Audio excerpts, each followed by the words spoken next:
September 1943. A German military cook stands frozen in a Louisiana prison camp kitchen, watching something impossible. An American captain has just walked past the serving line and taken his place at the back, behind enlisted men, behind privates, behind everyone. The cook's hands tremble. In 3 years serving the Wehrmacht, he had never seen an officer wait for anyone. What he's witnessing will shatter everything he believes about power, hierarchy, and what it means to lead. Obergefreiter Klaus Zimmermann had cooked for Wehrmacht officers across 3 fronts. He knew the rules. The hierarchy was absolute, carved into every meal he prepared. Officers ate first, officers ate best. The finest cuts, the freshest bread, the real coffee. These went to men with rank. Enlisted soldiers received what remained, and they were grateful for it. This was order. This was discipline. This was how armies functioned.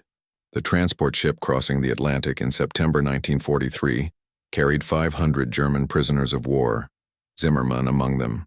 Captured in North Africa after Rommel's collapse, he had expected execution or starvation. Nazi propaganda had been clear about American brutality. The degenerate democracies showed no mercy.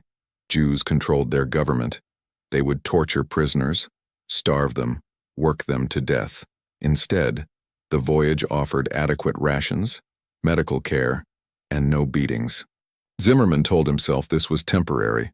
Once they reached America, the real treatment would begin. The propaganda couldn't be entirely wrong. He had served the Reich faithfully since 1940. He had believed. Camp Ruston, Louisiana, appeared through morning fog on September 15th.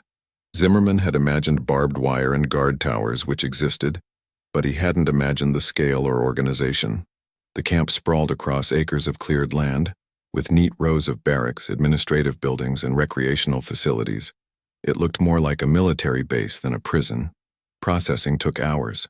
Medical examinations revealed Zimmermann's malnutrition from North Africa, not from American captivity, but from Wehrmacht supply failures. A doctor, speaking through a translator, prescribed additional calories and vitamin supplements. Zimmermann received new clothing, toiletries, and bedding. The efficiency was unsettling. Where was the cruelty? Where was the revenge? His assignment came on the 3rd day, kitchen duty. His experience as a Wehrmacht cook made him valuable. The Americans needed help feeding thousands of prisoners, and they preferred using German cooks who understood the dietary preferences of their countrymen. Zimmermann reported to the main camp kitchen, a large facility with industrial equipment that surpassed anything he had seen in the German military. Mess Sergeant James McAllister ran the kitchen with professional precision. A career Army man in his 40s, Mac had cooked his way through the Depression and into the war. He greeted Zimmermann without hostility, speaking through a translator about expectations, procedures, and standards. The food would meet U.S. Army specifications. Prisoners would receive the same quality and quantity as American troops. This was policy, not preference. Geneva Convention compliance was mandatory. Zimmermann nodded, understanding the words but not the implications. Same quality as American troops? That seemed excessive. Prisoners were prisoners. Why waste resources on defeated enemies? He assumed this was propaganda for Red Cross inspectors, something for show. The reality would be different. The kitchen's supply room changed his assumptions. Zimmermann had spent 1943 watching Wehrmacht rations deteriorate. Ersatz coffee made from acorns, bread stretched with sawdust, meat that was more gristle than protein. The Eastern Front consumed everything and North Africa received scraps. Officers hoarded what little quality food existed, leaving enlisted men to survive on increasingly desperate substitutions. Camp Ruston's supplies told a different story. Fresh beef, real coffee, white flour, butter, sugar, vegetables. The abundance seemed impossible. America was at war on 2 fronts, fighting across the Pacific and preparing for Europe. How could they afford to feed prisoners this well? Zimmermann examined the supplies repeatedly, certain he was missing something. There had to be a separate storage area for the real food, the food for Americans. This couldn't be what everyone ate. Mac noticed his confusion. Through the translator, he explained the American agricultural system, industrial farming, mechanization, surplus production. The United States wasn't starving. It was feeding Britain, Russia, and its own massive military while maintaining civilian abundance. The food in this kitchen was standard. Nothing special, nothing excessive, just normal. Zimmerman struggled to process this. Germany had been rationing since 1939. The British blockade, the demands of total war, the failures of occupied territory exploitation, everything contributed to growing scarcity. By 1943, German civilians survived on increasingly meager rations while the military consumed priority resources. And still, it wasn't enough. Zimmerman had watched soldiers go hungry. He had watched officers hoard supplies. He had participated in the hierarchy of starvation that defined Wehrmacht logistics. His first meal service began on September 20th. Zimmerman fell into familiar patterns, automatically sorting ingredients by quality. The best cuts here, the prime portions there. He prepared what he assumed would be officer meals, better presentation, larger portions, superior ingredients. This was instinct, trained into him through 3 years of Wehrmacht service. Mack stopped him. "What are you doing?" The translator conveyed the question. Zimmerman explained, confused by the confusion. "Preparing officer portions. The command staff will eat first, naturally."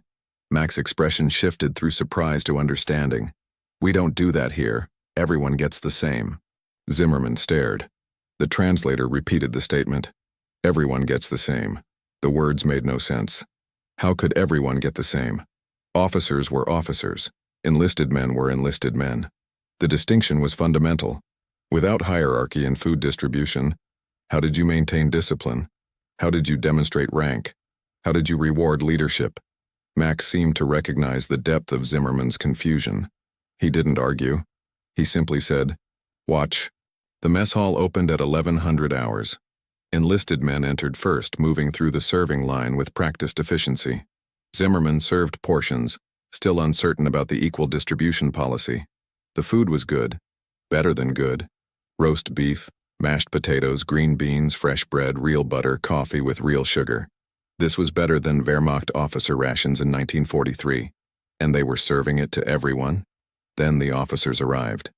Zimmerman tensed, expecting them to bypass the line, to move to a separate serving area to receive their preferential treatment. Instead, they joined the back of the line. A lieutenant waited behind privates. A captain stood patiently as enlisted men filled their trays. The camp commander, a full colonel, entered last and took his place at the end. Zimmerman's hands froze over the serving spoon.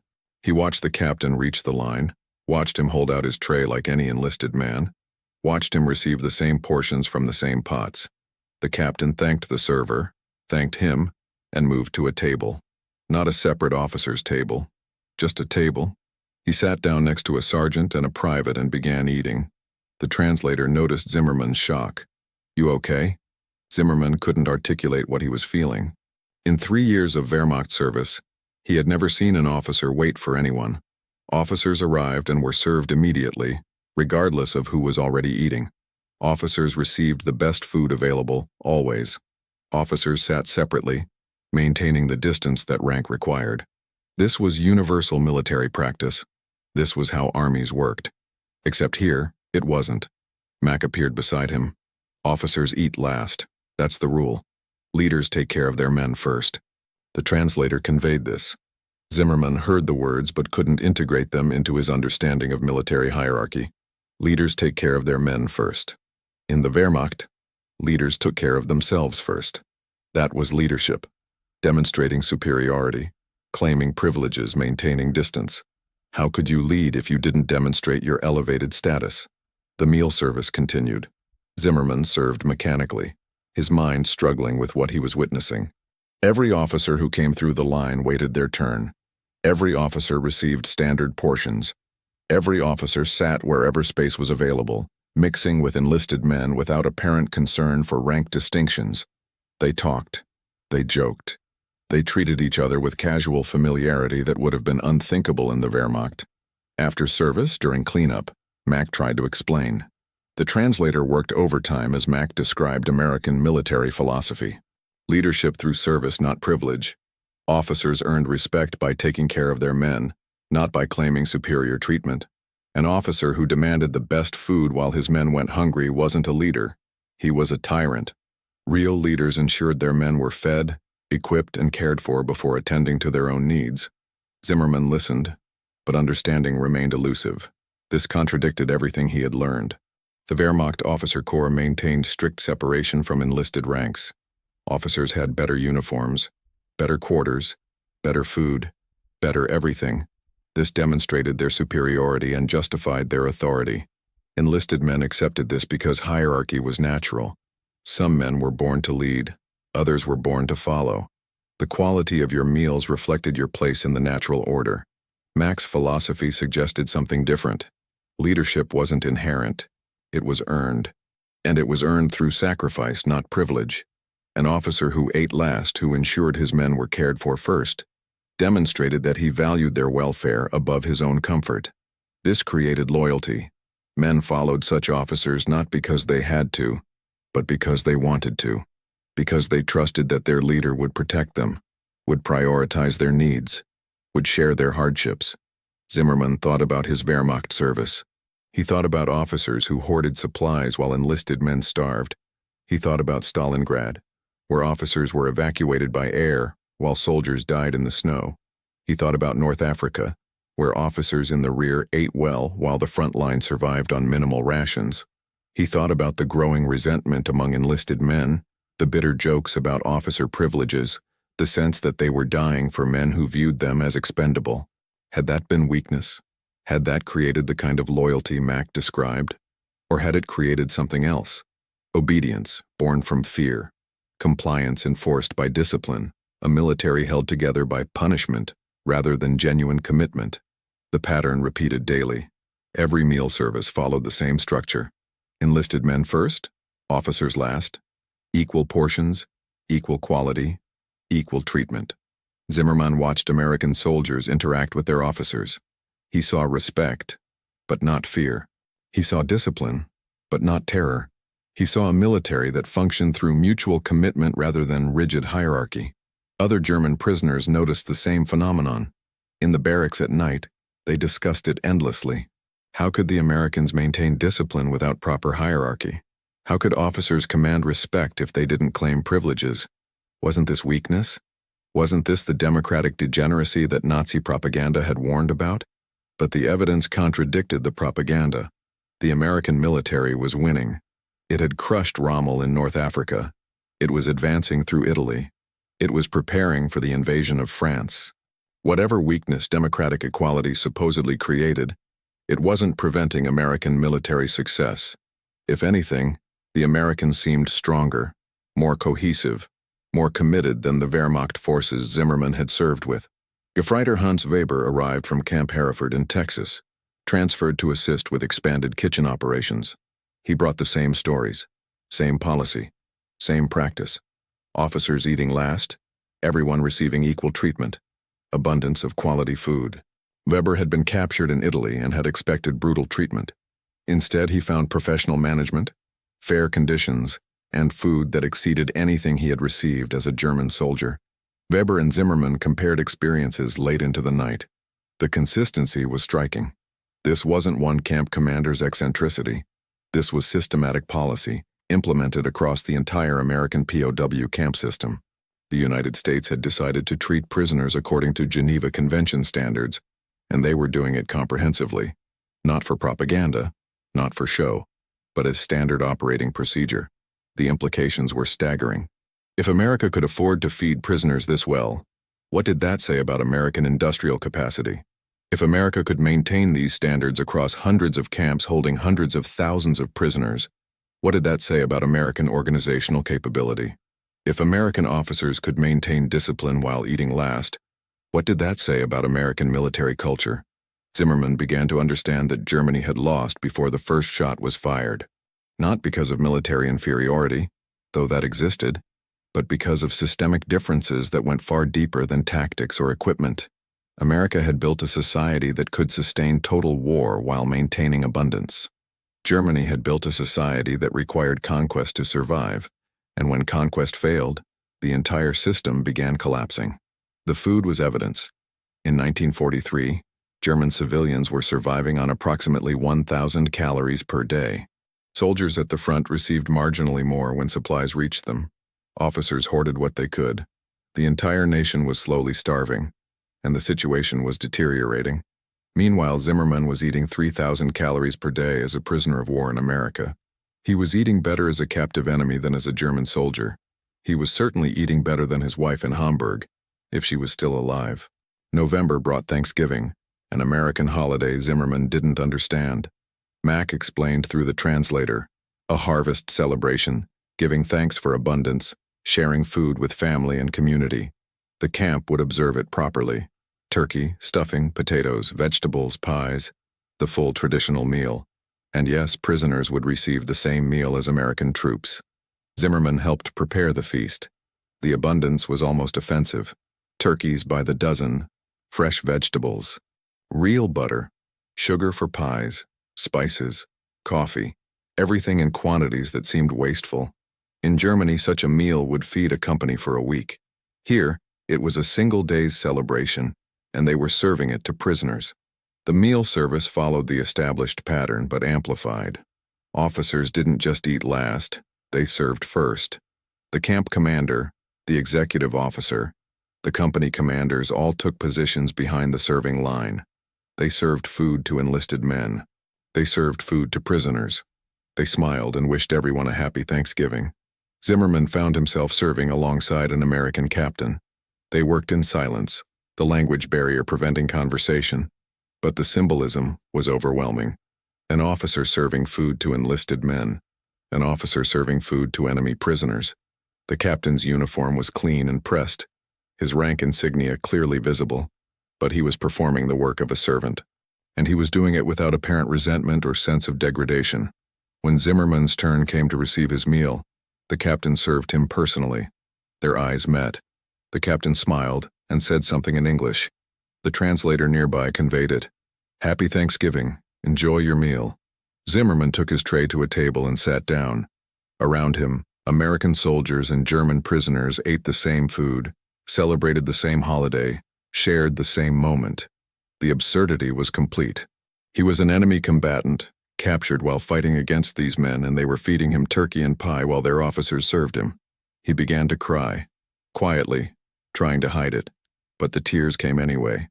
Not from gratitude, though that was present, not from relief, though he felt that too, but from the shattering of everything he had believed about hierarchy, leadership, and human nature. If this was possible, if officers could serve enlisted men, if enemies could share meals, if abundance could be distributed equally, then what else had been lies? What else had the Reich taught him that was fundamentally wrong? Mac noticed. He sat down across from Zimmerman, said nothing, just sat there in silent companionship. After a while, he spoke through the translator. "It's okay, Klaus. You're seeing it now." Seeing what?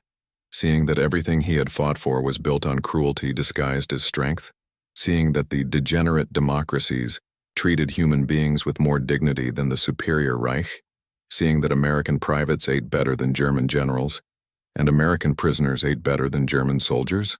December brought Christmas, another opportunity for Zimmerman to witness American abundance and equality.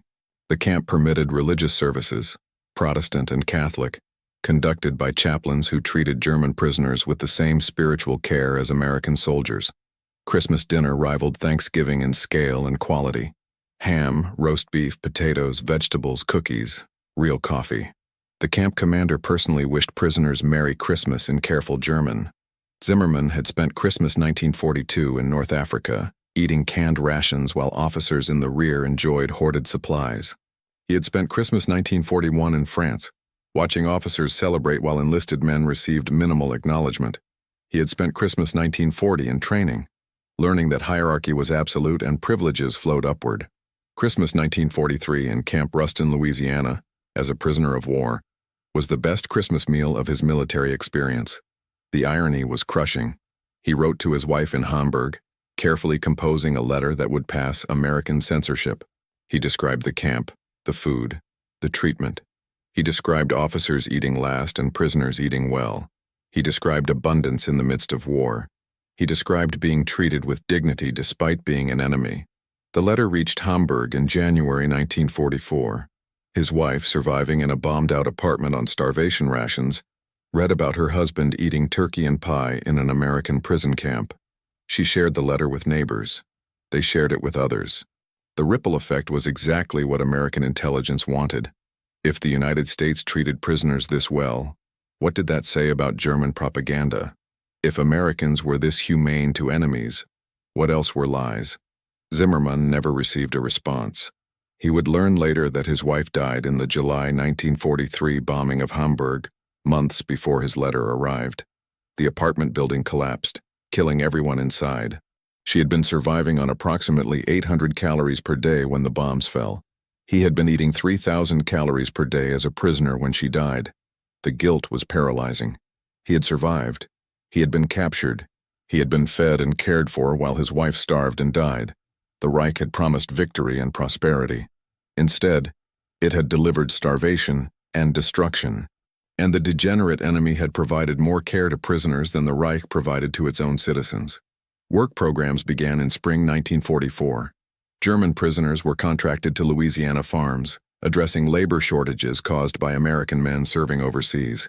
Zimmermann volunteered, wanting to work, wanting to contribute, wanting to do something other than sit in camp thinking about his dead wife and his shattered beliefs. The farm work was hard but fair. Reasonable hours, adequate breaks, safe conditions. Farmers paid wages 80 cents per day and camp scrip, usable at the camp store. Zimmermann worked alongside other prisoners, planting and harvesting crops that would feed American civilians and military forces. The farmers treated them as workers, not slaves. Professional courtesy, clear expectations, fair treatment. He thought about Nazi slave labor. Millions of people worked to death in factories and fields across occupied Europe. Starvation rations, brutal conditions, casual murder. The Reich had built its war economy on slavery, and it called this strength. America built its war economy on industrial efficiency and fair labor practices, and the Reich called this weakness. Which system was winning?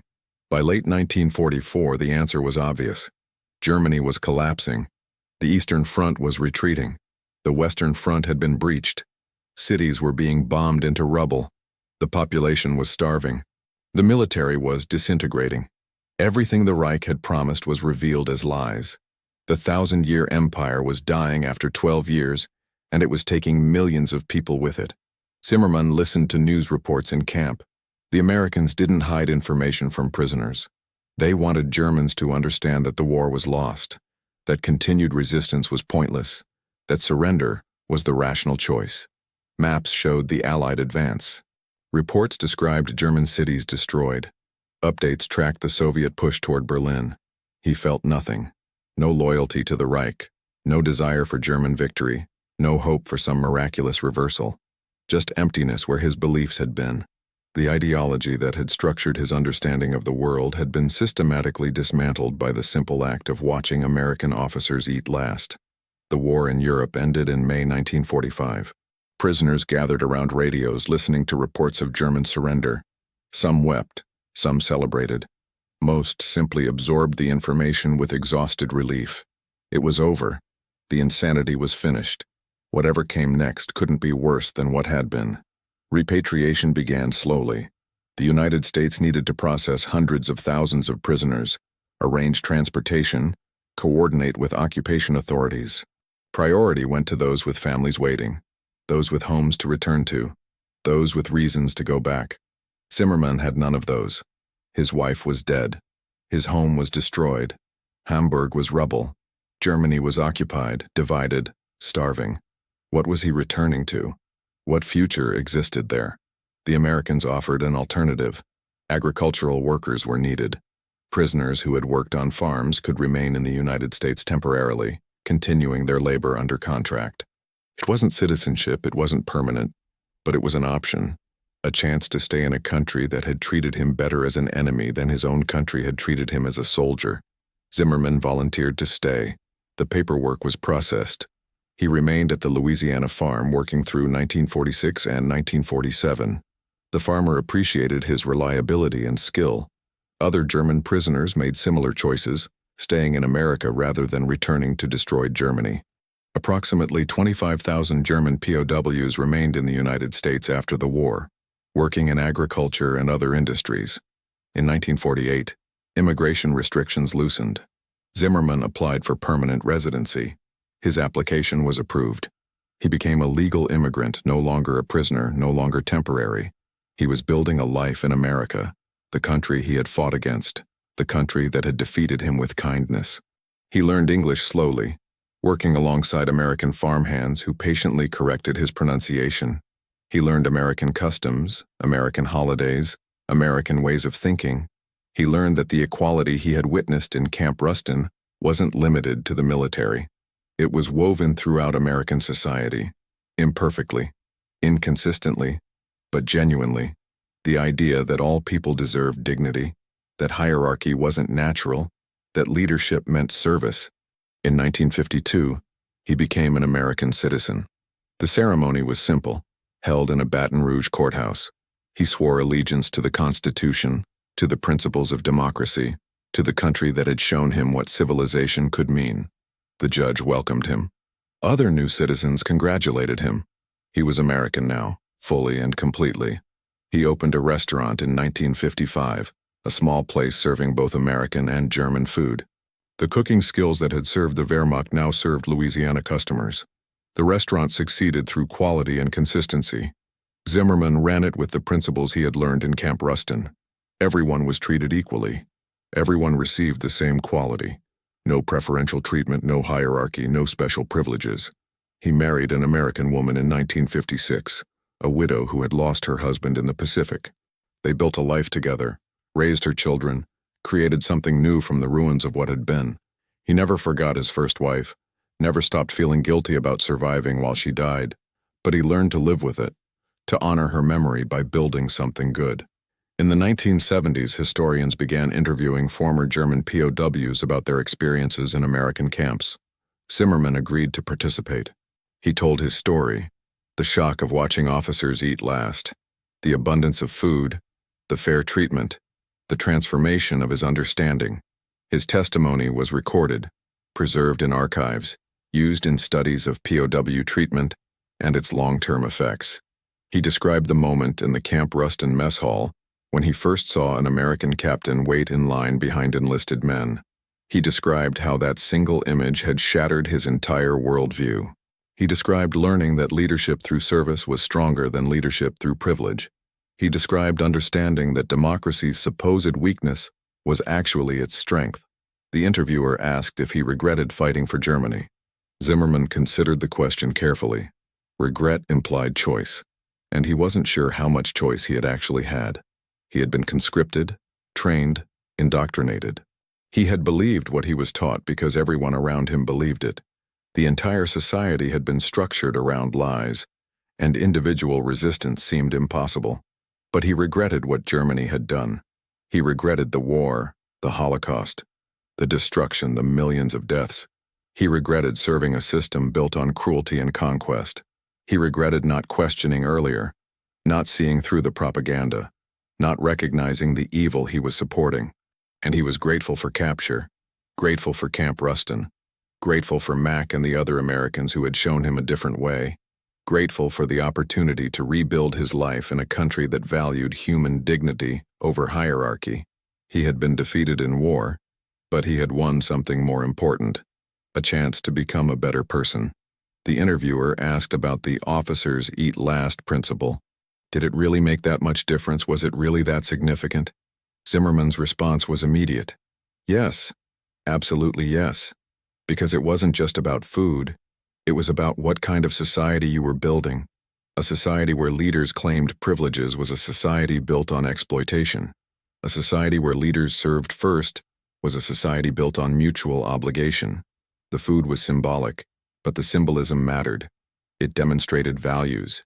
It created culture. It shaped how people understood their relationships to each other. In the Wehrmacht, officers eating first taught enlisted men that they were inferior, that their needs were secondary, that their lives mattered less. This created resentment, bitterness, and a military held together by fear. In the American military, officers eating last taught enlisted men that they were valued, that their welfare mattered, that their leaders would sacrifice for them. This created loyalty, commitment, and a military held together by mutual respect. Which system was stronger? The evidence was clear. Germany had lost. America had won. And part of that victory came from the simple principle that leaders take care of their people first.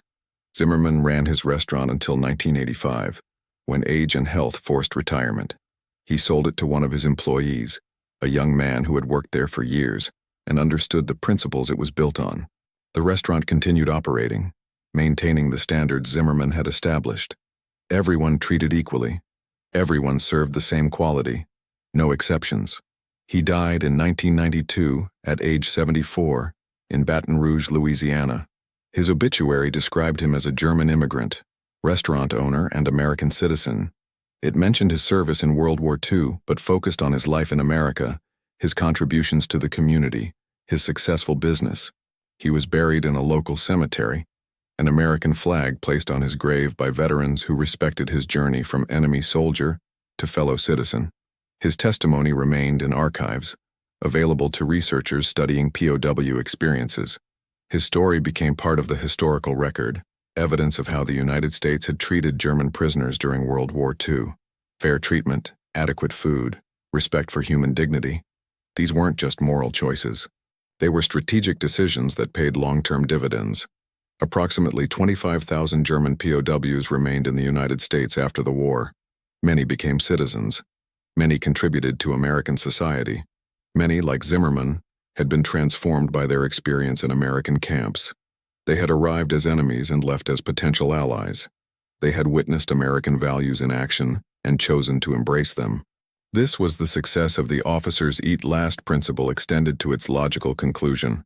Treat people with dignity, even enemies, and you create opportunities for transformation.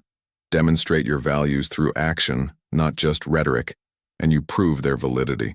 Build a society on fairness and equality, and you attract people who want to participate in it. The contrast with Soviet treatment of German POWs was stark.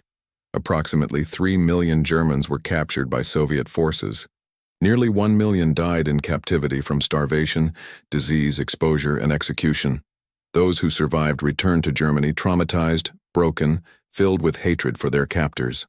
The Soviet Union had treated prisoners with the same brutality that Nazi Germany had shown, creating a cycle of violence and revenge. The United States had chosen differently.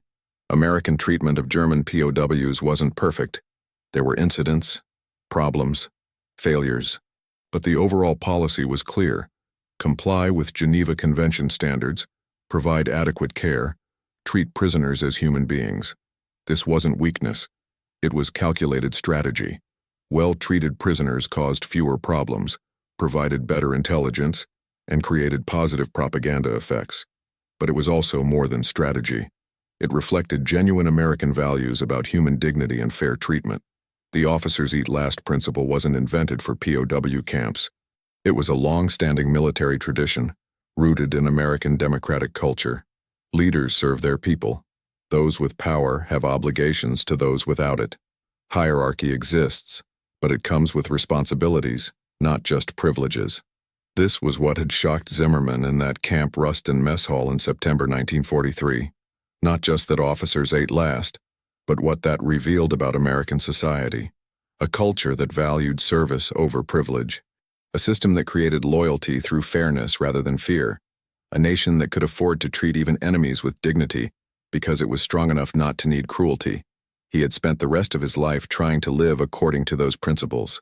In his restaurant, everyone was treated equally. In his community, he contributed without seeking special recognition. In his family, he served rather than demanded service. He had learned the lesson that the American military had taught him.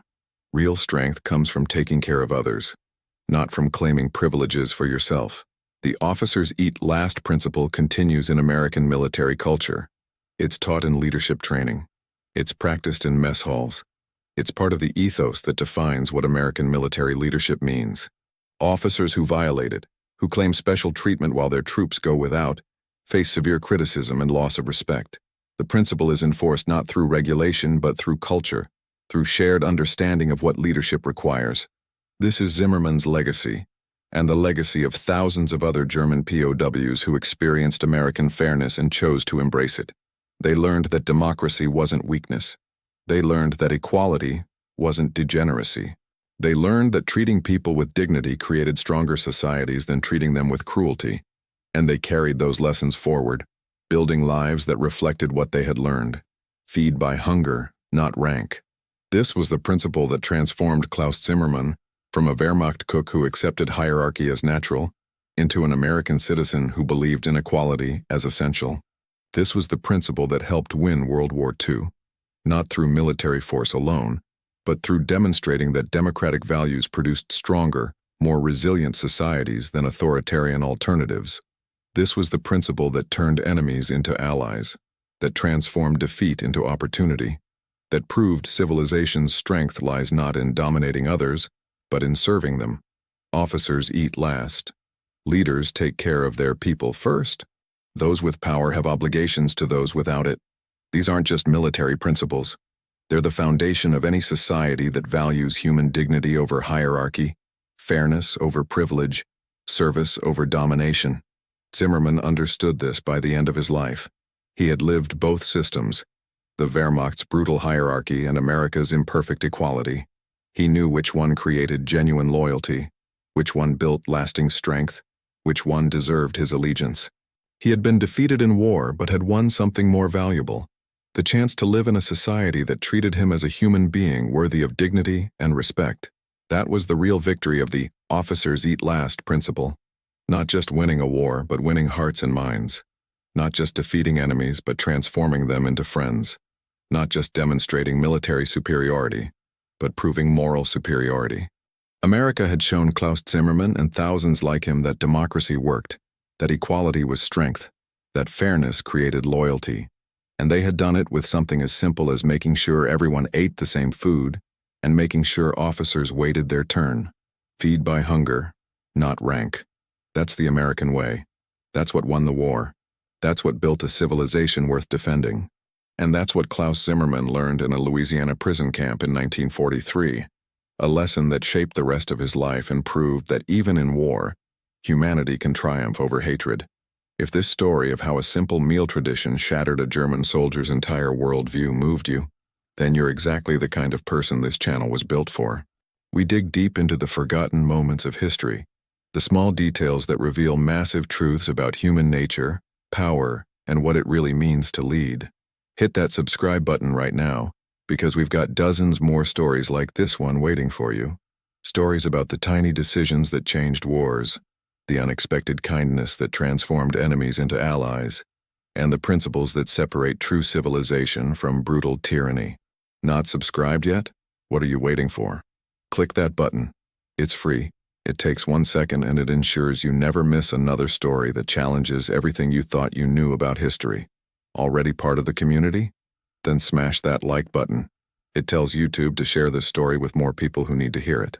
Every like pushes this message further, reaches one more person who's hungry for real history told the right way. And here's the most important part. Drop a comment below. Tell me, what shocked you most about this story?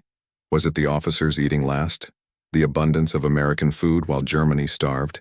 The fact that a captured enemy was treated better than a loyal German soldier? Or maybe you have your own family story about POW camps, about grandparents who served, about the war that changed everything. Your comments create a community. They spark conversations. They add perspectives I never considered.